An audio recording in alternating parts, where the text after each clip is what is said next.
Greetings. I'd like to briefly discuss a very excellent short story I've just read by the English science fiction writer Brian Aldiss. It's called Foam.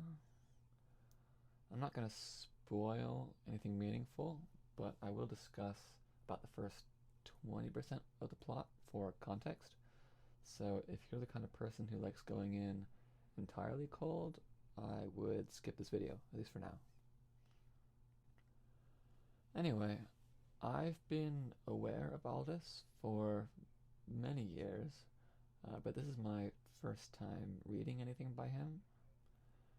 His most successful period seems to be the 50s, 60s, and 70s, but the story that I'm talking about today was published in 1991 in Gardner Dozois' Year's Best Science Fiction anthology. And of course, Dozois was the great American editor of science fiction. So, Foam, why is it good? Why should you read it? Well, it is set during a world war dubbed the Soviet War. Western and Eastern countries are fighting in configurations left largely undescribed, and it is against this backdrop that an Englishman is visiting Hungary. Now, this man, the narrator, is an expert in sacred architecture, and he has come to observe and study some local churches as part of his research.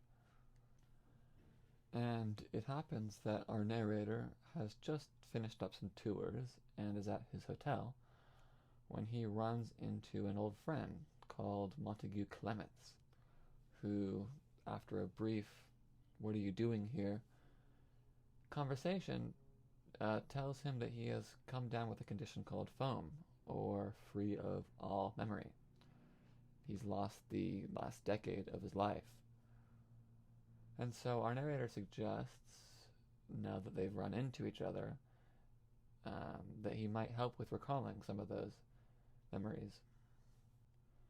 Now, this brings me to one of my favorite parts. So the narrator asks Montague to describe the feeling, and he says, it's like an ocean, a wide, wide ocean with a small island here and there. No continent, the continent has gone. And this, for me, was the moment where I wondered if I might be getting a taste of what made Aldiss so successful. It's such a good line, such a simple but affecting simile. So from here, our narrator goes with his friend to a clinic where he is supposed to help some doctors fill out pieces of his memory using some cutting-edge technology. And this is where I'll stop describing the plot, because this is where the action really begins. And a lot happens for a story that takes less than half an hour to read. You know, it has moments of absurdity, moments of unexpected humor, a number of interesting redirections in the narrative, and the ending is excellent.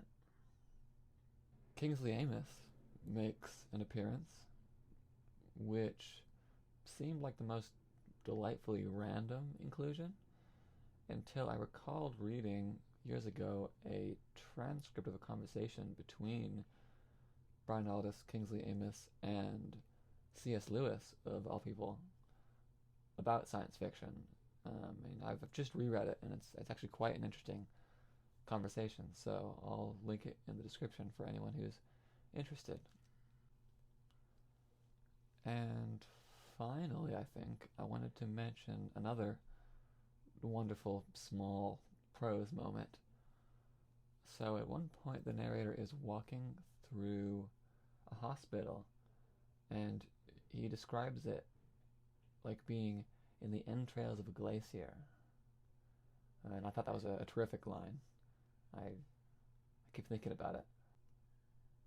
Anyway, I just wanted to share my first experience with Aldiss's work. It's honestly embarrassing that I haven't read anything of his until now, but I expect I'll pick up something novel length in the near future and see how I like it. Any suggestions are very welcome. So you can read from in Gardner Dozois' 1991, the year's best science fiction collection.